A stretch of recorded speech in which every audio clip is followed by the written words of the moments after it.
बनाए रखने के लिए इस लड़ाई को आगे और बढ़ाते हुए सत्याग्रह के 9वें दिन आज हम अपना अन्न को त्याग कर रहे हैं। Water cannon, tear gas, lathicharge, एक हंगर स्ट्राइकिंग लीडर हॉस्पिटल में और अब स्टेट वाइड बंद। तो झारखंड में स्टूडेंट का प्रोटेस्ट अब एक नॉर्मल रिक्रूटमेंट डिस्प्यूट्स नहीं रहा, लेकिन असली सवाल यह है कि स्टूडेंट सड़क पर आए क्यों और गवर्नमेंट और स्टूडेंट के बीच बातचीत से सोल्यूशन क्यों नहीं निकल रहा है। और जब प्रोटेस्ट इतना बड़ा हो गया है तो इसमें पॉलिटिक्स कितनी है और स्टूडेंट्स की जेन्युइन ग्रीवेंसेस कितनी है। तो चलिए इस पूरी स्टोरी को बिना पॉलिटिक्स नॉइस के सिंपल लैंग्वेज में समझते हैं। तो hello everyone, welcome back to UPSC IAS desk official. I hope कि आप सब लोग ठीक होंगे। तो आज हम अपने डेली एडिटोरियल एनालिसिस में बात करेंगे झारखंड प्रोटेस्ट की। तो सबसे पहला बेसिक सवाल ये है कि शुरुआत इस प्रोटेस्ट की कैसे हुई। तो झारखंड में स्टूडेंट्स और गवर्नमेंट जॉब एस्पिरेंट्स जेपीएससी और जेएसएससी रिक्रूटमेंट एग्जाम में एलिजिड इरेगुलरिटीज़ को लेकर प्रोटेस्ट कर रहे हैं। उनका मेन कंसर्न ये है कि अगर गवर्नमेंट जॉब का एग्ज़ाम है तो प्रोसेस कम्प्लीटली फेयर और ट्रांसपेरेंट होना चाहिए। स्टूडेंट कुछ स्पेसिफिक डिमांड्स लेकर आए हैं। जेएसएससी सीजीएल एग्ज़ाम्स को कैंसिल करने की डिमांड है, एलिजिड इरेगुलरिटीज़ की इंडिपेंडेंट इन्वेस्टिगेशन की डिमांड है और रिक्रूटमेंट सिस्टम में वाइडर रिफॉर्म की बात हो रही है। अब प्रॉब्लम ये है कि ये इशू 1-2 दिन का नहीं है। प्रोटेस्ट को 17 दिन हो चुके हैं और गवर्नमेंट और स्टूडेंट्स के रिप्रेजेंटेटिव के बीच मल्टीपल राउंड्स ऑफ टॉक्स भी हो चुकी है, लेकिन सॉल्यूशन नहीं निकल रहा है। और जब नेगोशिएशन से सॉल्यूशन नहीं निकलता तो फ्रस्ट्रेशन नेचुरली बढ़ जाती है, फिर कन्फ्रंटेशन होता है, राइट। तो दूसरा सबसे इम्पॉर्टेंट डेवलपमेंट ये है कि ये प्रोटेस्ट इतना एग्रेसिव कैसे हो गया। स्टूडेंट्स ने झारखंड असेंबली की तरफ मार्च करने के लिए प्लान बनाया। पुलिस ने पहले से रिस्ट्रिक्शन लगाई थी और बैरिकेडिंग भी की थी, लेकिन मार्च के दौरान प्रोटेस्टर्स ने बैरिकेड्स क्रॉस करने की कोशिश की। उसके बाद सिचुएशन कन्फ्रंटेशनल हो गई। पुलिस ने वाटर कैनन्स यूज़ किए, टीयर गैस का यूज़ हुआ, लाठी चार्ज भी रिपोर्ट हुई है। और इस कन्फ्रंटेशन के बीच फॉर्मर जेपीएससी चेयरमैन की अरेस्ट भी एक मेजर डेवलपमेंट बनी है। लेकिन एक विजुअल ने सबसे ज़्यादा अटेंशन अट्रैक्ट किया। देवेंद्र नाथ महतो जो हंगर स्ट्राइक के लीडर हैं, जो हंगर स्ट्राइक पर थे और हेल्थ डिटोरेट होने के बाद एम्बुलेंस से मार्च में आए, बाद में उन्हें हॉस्पिटलाइज करना पड़ा। सोचिए, एक रिक्रूटमेंट इशू के लिए प्रोटेस्ट करने वाले इंसान अपनी हेल्थ भी रिस्क में डाल रहे हैं, अपनी जान जोखिम में डाल रहे हैं। तो सवाल ये है कि स्टूडेंट को इतनी एक्सट्रीम सिचुएशन तक पहुँचने की ज़रूरत ही क्यों पड़ी। अब बात करते हैं गवर्नमेंट की वर्जन की। तो थोड़ा यहाँ पे बैलेंस रहना ज़रूरी है। गवर्नमेंट का कहना है कि स्टूडेंट को पॉलिटिकल फोर्स इन्फ्लुएंस करने की कोशिश कर रही है। चीफ मिनिस्टर हेमंत सोरेन ने भी स्टूडेंट्स को अपोजिशन के पॉलिटिकल नैरेटिव का हिस्सा बनने से क्वेश्चन किया है। यानी गवर्नमेंट इस प्रोटेस्ट को सिर्फ स्टूडेंट ग्रीवेंसेस के लेंस से नहीं देख रही है, उसको पॉलिटिकल मोबिलाइजेशन के एंगल से भी देख रही है। लेकिन दूसरी तरफ अपोजिशन का आर्गुमेंट है, अगर स्टूडेंट्स की डिमांड जेन्युइन है तो उन्हें पॉलिटिकल कॉन्स्पिरेंसी बोलकर डिसमिस करने की बजाय उनकी कंप्लेंट को इन्वेस्टिगेट किया जाए, और यहीं पर पॉलिटिकल डिबेट स्टार्ट होती है। अपोजिशन ने स्टेट वाइड बंद कॉल दिया है और अपोजिशन लीडर्स प्रोटेस्ट में आए। राहुल गांधी ने भी पुलिस एक्शन पर कंसर्न एक्सप्रेस किया, लेकिन एक इम्पॉर्टेंट डिस्टिंक्शन समझिए, पॉलिटिकल पार्टीज़ का सपोर्ट मिलना ये ऑटोमेटिकली प्रूव नहीं करता कि स्टूडेंट की डिमांड जेन्युइन है या नहीं। गवर्नमेंट का पॉलिटिकल इन्फ्लुएंस का एलिगेशन लगाना भी ऑटोमेटिकली ये प्रूव नहीं करता कि स्टूडेंट की डिमांड फेक है। तो दोनों क्लेम्स को एविडेंस की बेसिस पर एग्जामिन करना होगा। मेरे हिसाब से स्टोरी का सबसे इम्पॉर्टेंट क्वेश्चन ये होना चाहिए कि स्टूडेंट को सड़क पर आना ही क्यों पड़ा। डेमोक्रेसी में प्रोटेस्ट एक कॉन्स्टिट्यूशनल राइट है, लेकिन आइडियली प्रोटेस्ट लास्ट रिजॉर्ट होना चाहिए, not the first route to get the government to listen. अगर स्टूडेंट्स को लग रहा है कि एग्जाम में इरेगुलरिटीज हुई है तो आइडियली सिस्टम के पास already strong grievances redressal mechanism होना चाहिए। Complain, independent inquiry, evidence verification, time bound decision, और अगर इरेगुलरिटीज प्रूव होती हैं तो अप्रोप्रिएट एक्शन भी होना चाहिए।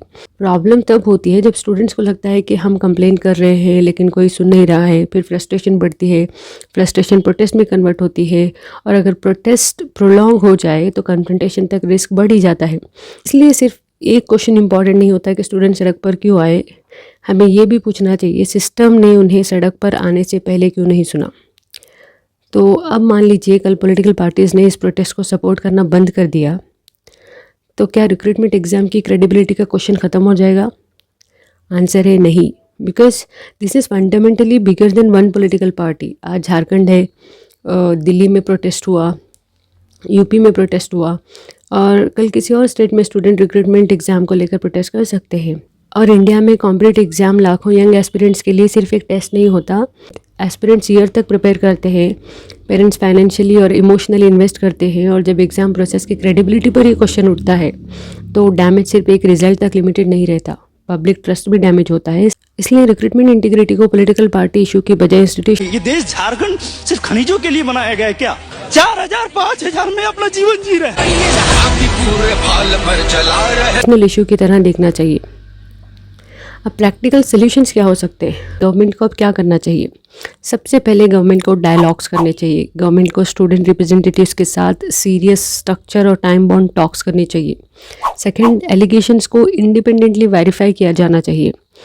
थर्ड सॉल्यूशन ये हो सकता है, अगर एविडेंसेस मिलते हैं कि सीरियस इरेगुलरिटीज हुई है तो रिस्पॉन्सिबल लोगों के अगेंस्ट एक्शन होना चाहिए। फोर्थ सॉल्यूशन, अगर एलिगेशंस प्रूव नहीं होते तो गवर्नमेंट को भी क्लियर एविडेंसेस के साथ स्टूडेंट्स और पब्लिक को एक्सप्लेन करना चाहिए। और fifth solution, future recruitment exams के लिए स्ट्रॉन्ग सेफगार्ड्स डेवलप होने चाहिए, बिकॉज एवरी टाइम एग्ज़ाम की कंट्रोवर्सी होती है तो सिर्फ करंट केस सॉल्व करना इनफ नहीं होगा। सिस्टम को ऐसा बनाना होगा कि next time same problem repeat हो ही ना। तो यूपीएससी के पर्सपेक्टिव से आर्टिकल 19 बहुत इंपॉर्टेंट हो सकता है। आर्टिकल 19 सिटीज़न को freedom of speech and expression और पीसफुल असेंबली का राइट देता है, लेकिन ये राइट एब्सोल्यूट नहीं है। पब्लिक ऑर्डर मेंटेन करने के लिए रीजनेबल रिस्ट्रिक्शन पॉसिबल है, तो स्टेट के सामने एक डिफ़िकल्ट बैलेंसिंग एक्ट है। पब्लिक ऑर्डर भी मेंटेन करना है और पीसफुल प्रोटेस्ट को डेमोन्स्ट्रेट करने के लिए स्पेस भी प्रोवाइड करना है। अगर प्रोटेस्ट वायलेंट हो जाता है या पब्लिक सेफ्टी थ्रेटन होती है, स्टेट इंटरवेंशन जस्टिफाई हो सकता है, लेकिन स्टेट एक्शन भी प्रोपोर्शनेट होना चाहिए। यही डेमोक्रेटिक गवर्नेंस का बेसिक चैलेंज होता है। तो गवर्नमेंट के लिए सबसे बिगर लेसन क्या हो सकता है इस प्रोटेस्ट से?